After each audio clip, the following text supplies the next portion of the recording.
운전하시는 분들이 운전을 하다 보면 종종 다양한 도로 교통 표지판을 만나게 됩니다. 그 중에서도 운전하다가 우회도로 교통 표지판을 만나면 기분이 어떻습니까? 별로 안 좋아요. 그죠? 이거 또 돌아가야 되는구나. 시간 바쁜데 이러다 약속 시간 늦겠다. 괜히 시간 낭비네. 어쩐지 이쪽으로 오는 게 좀 그래서. 하여튼 여러 가지 불평 불만도 다 하게 되고 기분이 별로 좋지는 않습니다. 그런데 우회도로는 결국 우리를 더 빠르게 가르게 하기 위한 사인판이죠. 왜냐하면 그쪽으로 가면 갈 수가 없기 때문에 우회도로를 통해서 더 안전하게 가라, 그렇게 하는 거죠. 우리 인생 속에서도 우회도로가 있어요. 하나님께서 우리의 인생 가운데 직진만 할 것이 아니라 우회도로를 통해서 하나님이 원하시는 그 길을 가도록 계획하시고 우리를 인도하실 때가 참 많이 있습니다. 하나님께서 우리를 우회도로로 인도하시는 것은 우리의 삶을 지연시키고 우리를 괴롭게 하기 위함이 아닙니다.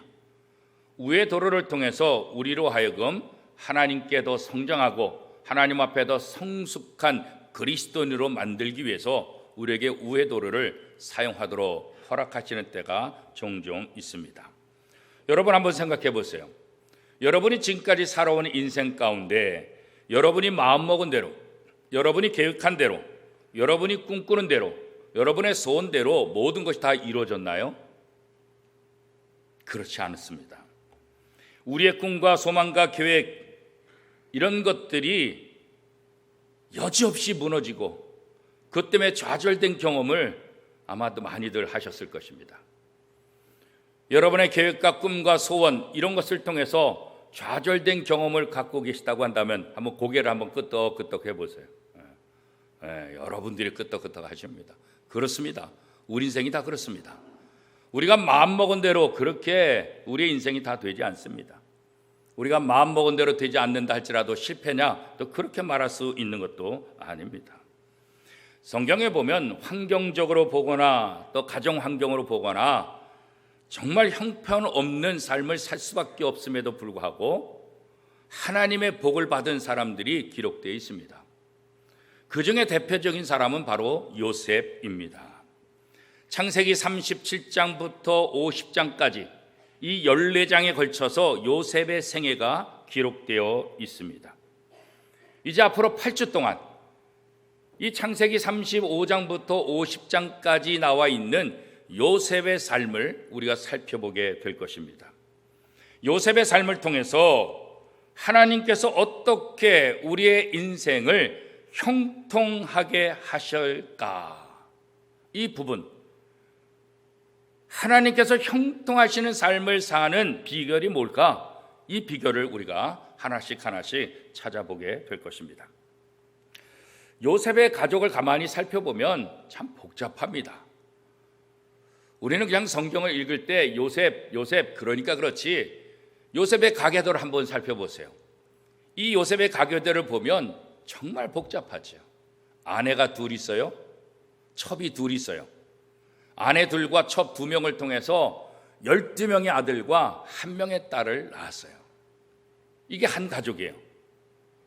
이게 쉽겠냐고요. 이렇게 가정을 이루며 산다는 것이 쉽지 않죠.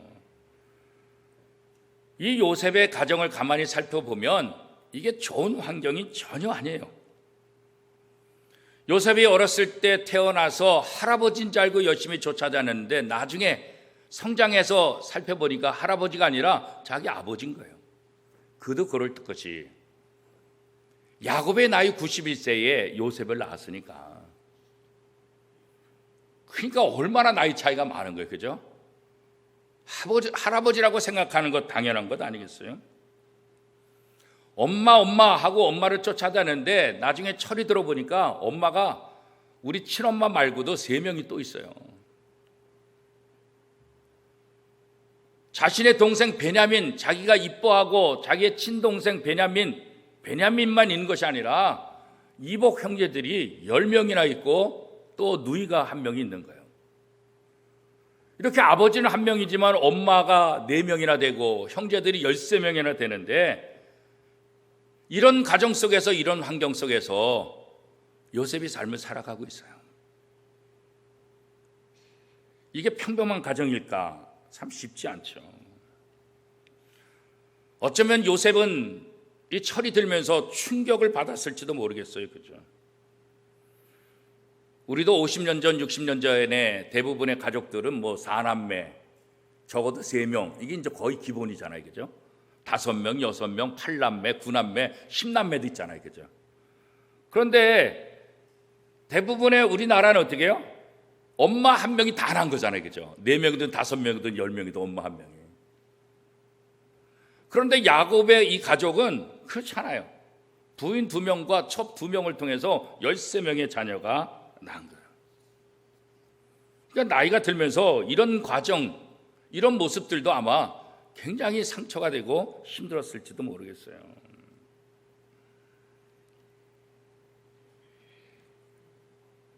요셉이 10살 때 자기의 동생 베냐민을 낳다가 자기의 친엄마가 죽게 되죠. 얼마나 기가 막히겠어요. 그죠? 그리고 친엄마가 아닌 다른 3명의 엄마를 엄마로 부르고 삶을 살아가는 거죠. 요셉이 물려받은 이 가정 환경을 가만히 보면 요즘 상담에서 말하는 엮이는 가정. 좋은 조건을 물려받은 게 아니에요. 좋지 않은 여러 가지 환경들 속에서 삶을 살아갈 수밖에 없는 거죠. 이런 상황 속에서 건강한 자녀, 바른 자녀가 자랄 수 있다? 쉽지 않은 거예요. 꿈 같은 거예요. 기대하기가 참 어렵죠. 이 요셉의 아버지 야곱, 이 야곱의 일생을 가만히 돌아보면 몇 가지 특징들이 있는데 그 중에 가장 특징이 뭐냐면 이 야곱은 기만이라는 단어가 굉장히 어울려요. 남을 속이는 자죠. 다른 사람을 속이는 인생을 살았어요. 장자권을 얻기 위해서 아버지 이삭을 속이죠. 형 에서를 속이죠. 외삼촌 라반의 집에 도망가서 외삼촌 라반 집에서 더불어 살면서도 외삼촌 라반의 재산을 교묘하게 자기 것으로 다 만들어 가죠. 거짓, 조작, 하나님과도 씨름하죠. 자기 욕심을 위해서. 야곱의 인생은 정말로 무지무지하게 이기적인 삶이었어요. 그리고 자기 중심적인 삶이에요. 아버지도 없어요. 형도 없어요. 친척도 없어요. 오로지 자기의 이익을 위해서, 자기의 유익을 위해서 달려가는 그런 사람. 그래서 수단과 방법을 가리지 않아요. 남을 속이는 거 쉽게 생각하는 거예요. 이 야곱의 자녀들, 요셉의 형들의 모습은 어떻습니까? 야곱의 피를 그대로 이어받았어요. 이 야곱의 아들들도 늘 속여요. 늘 복수심에 가득 차 있어요. 이 복수심이 얼마나 강했는가, 이것을 설명해 주는 사건이 일어나죠. 자신의 누이 디나가 히위족 속 그 족장인 세겜에게 성폭행을 당하잖아요. 이 일을 통해서 이 세겜의 족속과 결혼을 하겠다는 거짓 계약을 맺게 돼요. 그러면서 뭐라 그러냐면 우리 민족은 할례를 받는 민족이다. 그러니까 디나와 결혼하기 위해서 너뿐만 아니라 너의 모든 족속들도, 남자들은 모두 다 할례를 받아야 된다, 이렇게 요청해요. 그래서 세겜의 이쪽에서는 자신이 지은 죄가 있으니까 그걸 받아들여요. 그래서 세겜 족속이 모두 다 남자들이 할례를 받죠. 할례를 받은 상태에서 이 야곱의 아들들이 전부 다 칼을 들고 가가지고 이 세겜 족속을 한꺼번에 다 죽여버려요. 정말 잔인하죠. 결혼하겠다는 것은 거짓이에요. 아버지가 늘 속이는 것처럼 이 아들들도 거짓을 통해서 자기의 복수를 하는 거예요. 복수를 위해서 거짓말 너무나 쉽게 하는 거예요. 이렇게 야곱의 아들들도 남을 속이는데 도 같은 사람들. 창세기 26장에 보면 야곱의 아버지 요셉의 할아버지 이삭이 자기 아내가 예쁘다는 것 때문에 블레셋 왕 아비멜렉에게 자기 아내를 소개할 때 아내라고 얘기하지 않고 누이라고 소개해요. 왜요? 자기 아내가 너무 예뻐서 자기를 죽이고 뺏어갈까 봐 누이라 그래요. 어떻게 이렇게 거짓말을 할 수 있을까요? 아버지에게 배웠어요. 이삭의 아버지 아브람도 애굽에서 살 때 바로 앞에 자기 아내가 너무 예뻐서 바로가 자기 아내를 빼앗아 갈까 봐 그 바로에게 아내라고 소개하지 못하고 누이라고 소개하잖아요. 결국 아버지가 속인 것이 아들이 그대로 이어받게 되고 그 아들의 또 아들들이 여전히 속이는 자의 삶을 아무 꺼리낌도 없이 그런 삶을 살아가고 있어요. 대대로 내려가는 거예요. 창세기 35장 22절에 보면 야곱의 장남 르우벤이 아버지 야곱의 첩인 빌하와 동침을 하게 되는 거예요. 어떻게 이런 일이 있어요?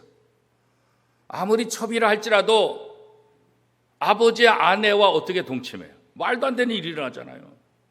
그런데 아버지 야곱이 이걸 알아요. 그런데도 가만히 있어요. 묵인해버려요. 이거 완전 콩가루 집안 아니겠어요? 그죠?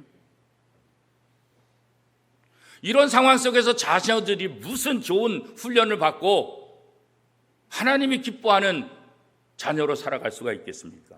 전혀 그럴 수 없어요. 이 야곱은 13명의 자녀들을 공평하게 대하기보단 편애하죠. 91세에 낳은 아들 요셉을 특별히 더 편애하죠. 자기가 그토록 사랑했던 라헬의 첫 번째 아들이기 때문에 더 특별히 사랑해요. 그래서 오늘 본문에 보면 어떻게 해요? 요셉에게만 채색 옷을 입혀주잖아요. 요즘 말로 말하면 명품 옷이기도 하지만 당연히 비싸고 좋은 옷, 명품 옷이냐? 아니요, 그것을 뛰어넘어요. 이 채색 옷이라는 말 속에는 어떤 의미가 담겨져 있냐면 이 집안의 상속자다, 이런 의미가 담겨져 있는 거예요. 그러니까 다른 형들의 입장에서는 기가 막힌 것 아니겠어요? 요셉이 서열 몇 번째예요? 서열 11번째, 11번째. 요셉의 위에 10명의 형들이 있다고요. 아니 그 10명의 형들을 다 제치고 아버지가 11번째 요셉에게 상속자로 인정했다는 것, 이건 이해할 수 없어요. 그래서 요셉은 형들에게 미움을 받게 돼요. 시기 질투의 대상이 되고 말아요. 그러다가 더 큰 사건이 일어나죠. 그 사건은 뭐예요? 요셉이 꿈을 꾼 거예요. 우리 옛말에도 이비방정이다 그런 말 있잖아요. 아니 꿈을 꿨으면 혼자 그냥 자기 속에서 그냥 이런 꿈이 있구나 이러면 되는데 어쩌자고 형들에게 가서 또 자랑을 해요. 그 꿈이 뭐예요? 곡실에서 단을 갖다가 이렇게 세우는데, 곡식단을 세우는데 자기 단이 딱 일어나고 11명의 형제 곡식단이 자기한테 다 절을 한다는 거예요. 아니 그렇지 않아도 지금 이 괘씸한 이놈, 아버지의 특별한 총애를 받아가지고 괘씸하고 질투와 증오가 가득한데, 아니 꿈에 그런 꿈을 꿨다니까 더 미워하는 거잖아요. 여기서 끝나지 않아 한 걸음 더 나가요. 다시 꿈을 꿨는데 해와 달이 아버지와 엄마도 자기에게 절한다는 그런 꿈을 이런 고약한 놈. 아무리 우리 형제들이라 그렇다 할지라도 어떻게 감히 부모가 나한테 절하냐? 더 기가 막힌 노릇 아니겠어요? 그렇죠?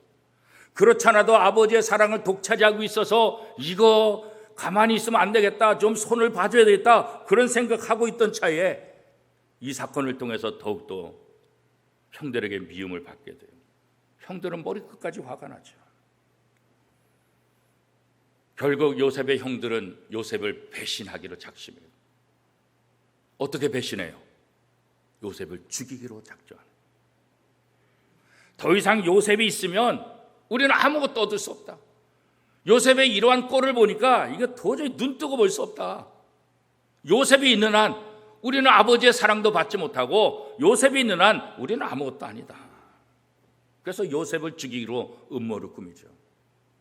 그래도 큰형 루벤과 유다가 야야, 그럴 수 없다. 그래서 구덩이 속에 일단 던져놓죠. 그리고 형들이 또 음모를 꾸미는 거예요.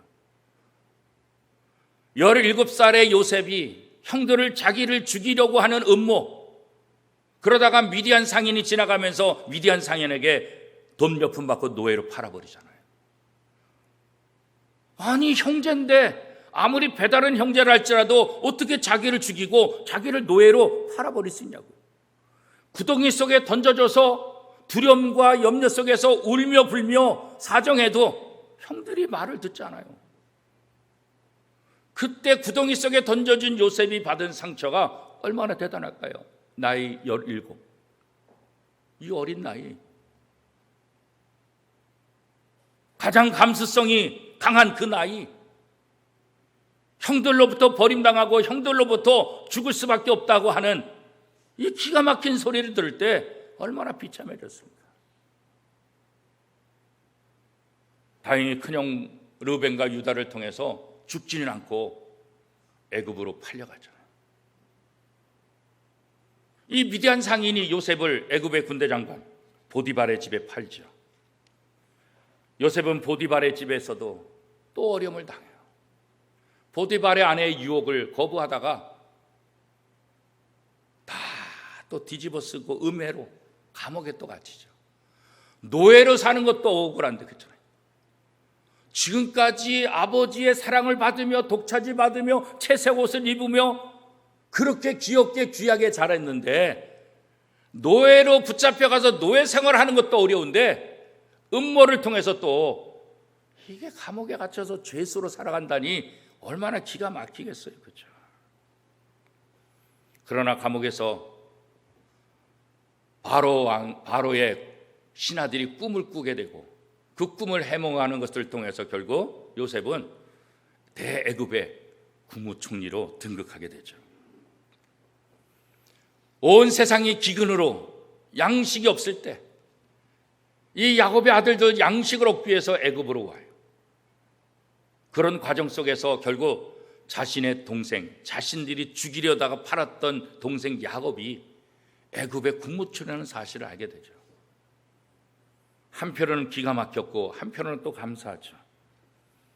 결국 이 요셉의 도움을 통해서 야곱과 모든 자손들 70명이 애굽에 들어와 고센 땅에 거주하며 살게 돼요. 기근으로 죽을 수밖에 없었던 이 야곱의 가족이 자신들이 죽이려고 또 그러다가 팔아버렸던 요셉의 도움을 통해서 생명을 이어가게 되죠. 그렇게 17년을 살다가 아버지 야곱이 죽게 되는 거예요.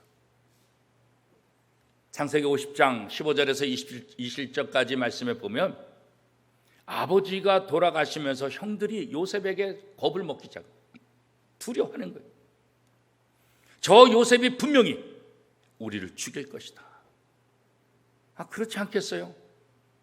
형들이 작당해서 요셉을 죽이려고 했고 요셉을 팔아버려서 아버지의 사랑을 받던 자가 이렇게 엉뚱한 데 가서 개고생하며 살았는데 누군들 그 상처, 그 증오가 쉽게 가라앉겠어요? 그래도 아버지 때문에 참았지 이제 아버지가 돌아가셨으니까 분명히 요셉이 우리에게 복수할 것이다, 그런 생각입니다. 그래가지고 또 요셉한테 절하고 요셉한테 잘 보이죠. 아버지가 말하기를 생전에 유언하기를 원수 갚지 말라 그랬다, 우리를 잘 헤아렸다. 그리고 요셉한테 이제 뭐예요? 우리는 당신의 종입니다. 예전에는 곡식단 절하는 것 때문에 기분 나빠가지고 팔아버리려고 그랬는데 이제는 무릎 꿇고 요셉에게, 동생에게 우리는 당신의 종입니다, 이렇게 사정하는 모습이 본문에 나와 있잖아요. 그렇죠? 여러분, 요셉의 입장 같았으면 어땠을까요? 충분히 그럴 수 있겠죠. 그죠? 충분히 복수할 수 있어요. 그죠?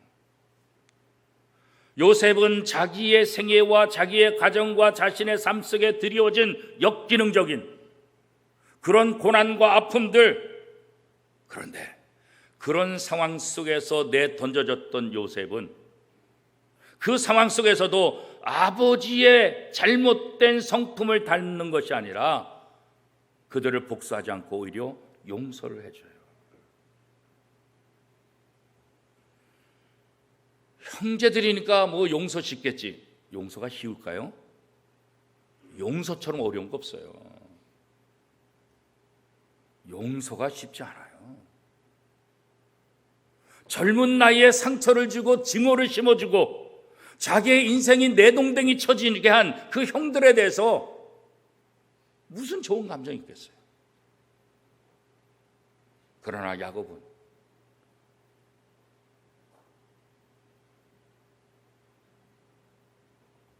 이 요셉은 아버지 야곱의 성품을 닮은 것이 아니라 이 역기능적인 이 모든 것들을 거부하고 용서해 준 요셉이 뭐 어떻게 말합니까? 악을 선으로 바꾸신 하나님.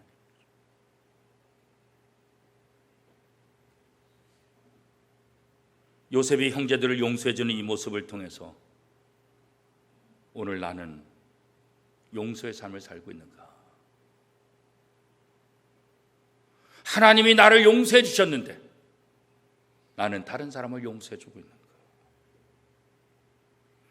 우리가 용서할 사람을 찾아보세요. 그 사람을 정말 용서해 주고 있는가? 아니면 용서하지 못하고 지금까지 벼르고 있지는 않는가? 용서를 미루고 왜? 그 증오와 상처 때문에 용서할 수 없어서.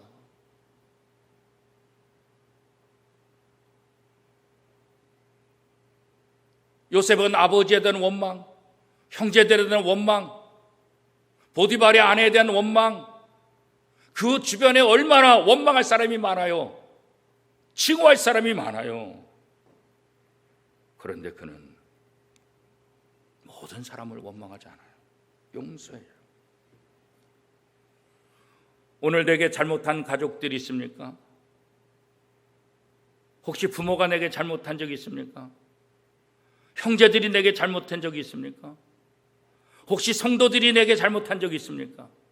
친구가 이웃이 내게 잘못한 적이 있습니까? 나는 그들을 용서했습니까?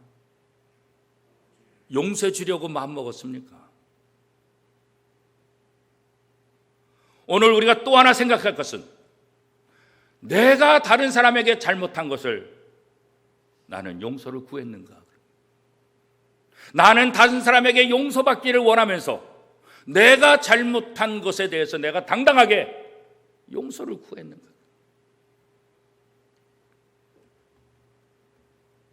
요셉의 가정사를 보면 정말 좋지 않죠. 우리도 우리 부모님, 우리의 조상으로부터 내려오는 안 좋은 역기능적인 그런 잘못된 모습들이 우리 속에 다 있어요. 어떤 집안도 완벽한 집안이 없어요. 다 문제가 있고 다 이런 역기능적인 그런 아픔들을 갖고 이 땅에 다 태어나게 되는 거예요. 그런 역기능적인 요소들이 우리 삶을 살아가는데 영향을 줄 수 있죠. 야곱이 그의 아들들에게 그대로 전수되는 것처럼. 그러나 요셉과 같은 사람도 있다는 거예요. 역기능적인 요소가 있다고 해서 그런 영향을 받을 수밖에 없다. 요셉은 받지 않았어요. 요셉은 역기능적인 요소를 거부했어요. 그리고 다른 삶을 살았어요. 우리의 인격이 우리의 과거의 변명이 돼서는 안 된다고.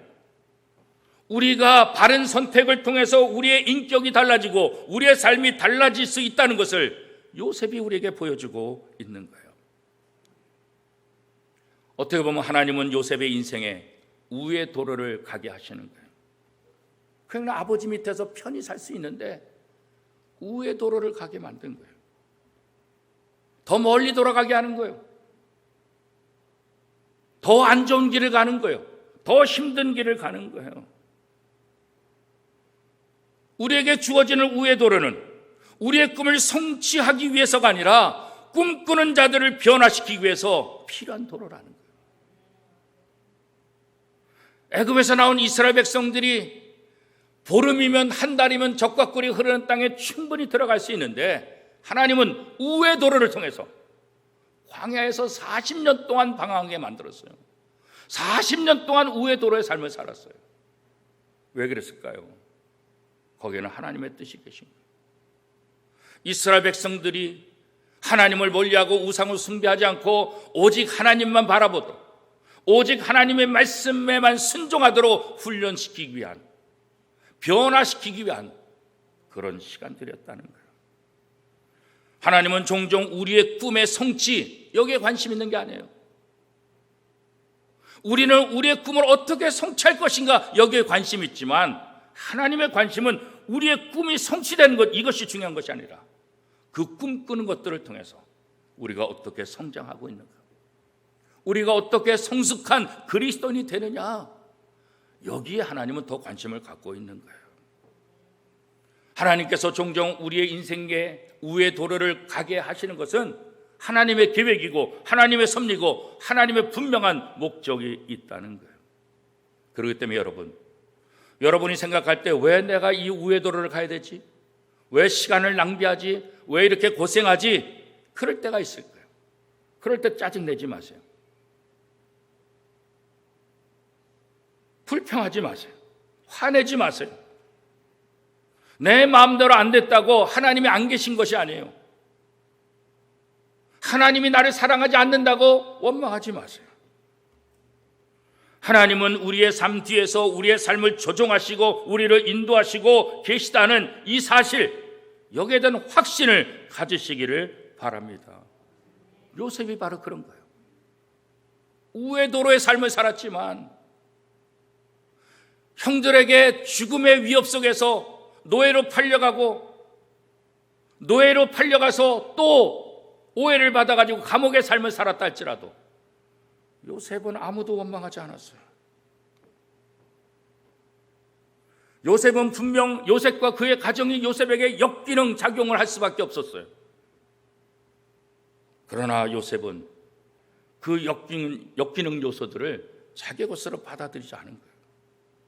요셉은 자기 시대에 자기의 가정을 통해서 그 악순환을 끊어버린 거예요.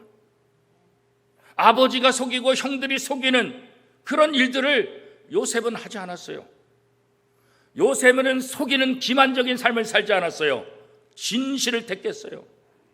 억울함을 당해도 감옥에 갔어도 여러 가지 불편한 그런 일을 당한다 할지라도 그는 남을 속이지 않았어요. 고통 때문에, 아픔 때문에 고생한다 할지라도 그는 진실한 삶을 살았던 거예요. 하나님의 말씀에 순종한다는 것, 그것이 때때로 우리에게는 불편할 수 있어요. 우리를 고통스럽게 할 수 있어요. 우리가 손해볼 수도 있어요. 그럼에도 불구하고 요셉처럼 남을 속이고 죄를 짓는 그 길을 선택하는 것이 아니라 정직한 길, 진실한 길을 선택하는 것, 그게 바로 성도들의 삶이에요. 요셉의 삶을 보세요. 요셉의 삶을 기록한 성경 어디에도 요셉이 다른 사람을 속였다, 이런 것 단 하나도 없어요. 자기 형제들에 대한 보복, 이것도 거부하고 용서해요. 인간적으로 말하면 요셉의 상처, 요셉의 증오, 이건 굉장해요. 그런데도 그 상처와 증오를 복수로 활용하지 않았다는 거예요. 요셉이 형들에 대해서 원망하였더라, 이를 갈았더라, 복수하고자 기회를 엿봤더라, 이런 말 하나도 없잖아요. 요셉은 분명 깊은 상처를 받았지만 보복을 거부하고 용서를 선택했다는 거예요. 여러분, 이런 생각 한번 안 해보셨어요? 만약에 내가 단 하루만이라도 하나님의 역할을 할 수 있다고 한다면 뭘 할 수 있을까? 한번 생각해 보세요. 하나님은 전지전능하시고 무엇이든 다 할 수 있는 분이에요.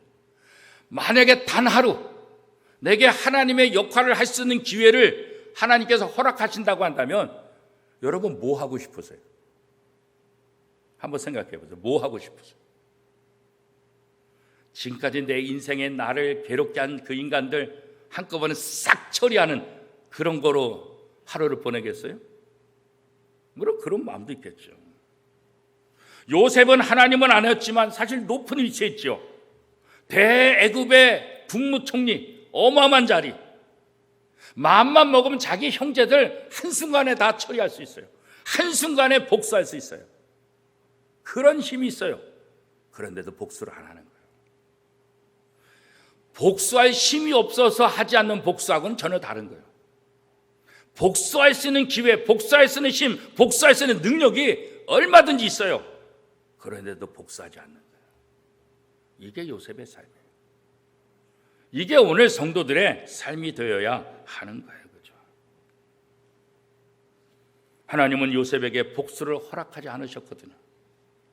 원수 갚는 일은 요셉이 하는 것이 아니라 하나님이 하는 거라고 하셨거든요. 마찬가지로 하나님은 오늘 우리에게도 내 원수를 네가 갚아라 이렇게 말하지 않으세요. 내 원수 갚는 일은 내가 한다 그렇게 말씀하세요. 로마서 12장 19절 말씀입니다. 내 사랑하는 자들아, 너희가 친히 원수를 갚지 말고 하나님의 진노하심에 맡기라. 기록되었으되 원수 갚는 것이 내게 있으니 내가 갚으리라고 주께서 말씀하시니라. 원수 갚는 거는 누가 하는 거라고요? 하나님이 하시겠다. 요셉은 그래서 원수 갚지 않았어요. 하나님을 의지했어요. 요셉은 아버지 야곱을 닮지 않았어요. 아버지가 편애한 것처럼 요셉은 형제들을 편애하거나 다른 사람을 편애하지 않았어요. 공평하게 선택했어요. 무엇을 통해서 알 수 있습니까?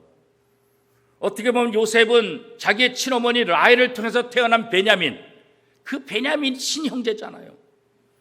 이 베냐민만 남기고 다 죽일 수 있었어요. 아니, 좀 더 너그럽게 하면 자기를 죽이려고 했을 때 자기를 죽이지 못하게 했던 르우벤, 유다, 요 형들은 살려두고 나머지 다 죽일 수 있었어요.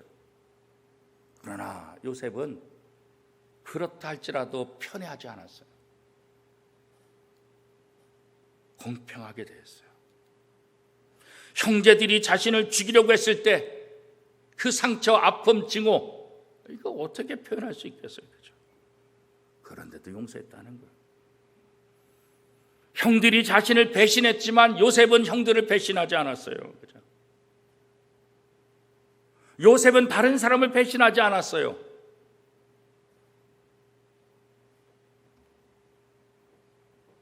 요셉은 오히려 충성했어요. 노예로 팔려갔지만 그 노예로서 충성했어요. 오해를 받아가지고 음해로 인해서 감옥에 갇혔지만 그 감옥에서도 충성했어요. 애굽의 국무총리로 발탁됐을 때도 그는 이스라엘 민족 사람이지만 애굽의 국무총리로서 충실했어요. 충성스러운 삶을 살았어요. 이것이 요셉의 영원한 유산의 한 부분이에요. 자, 오늘 우리의 삶은 어떨까요? 우리의 삶도 요셉의 삶과 만만치 않아요. 우리의 가정, 우리의 현실 여전히 고통스러운 장애들이 얼마나 많은지 몰라요. 이 세상에 완벽한 가정은 없어요. 예전에는 뭐 대가족이어가지고 열 몇 명씩 다 살고 부쩍부쩍거리며 살았잖아요. 그래도 웃음소리 나고 행복하게 살았잖아요. 요즘은 자녀가 1명, 많아야 2명. 요즘은 핵가족 시대. 그 3명 되면 몇 명 되지도 않는 가족들이 들들 볶고 싸우고 지지고. 왜 이런 현상들이 일어나요? 최악의 결과로, 타락의 결과로 우리의 가정은 점점 다 깨어져 가고 있는 거예요. 요셉의 가정이 세상 말로 콩가루 집안 같았지만 그러나 요셉은 그런 역기능적인 요소를 자신의 인생에 결부시키지 않았다고. 자신의 가정을 새롭게 세웠어요. 하나님의 말씀에 순종하는 가정으로 만든 거예요. 부모가 내게 해준 게 뭐냐고 불평하지 않았어요. 요셉의 입장에서는 아버지 원망할 수 있죠. 엄마 원망할 수 있죠.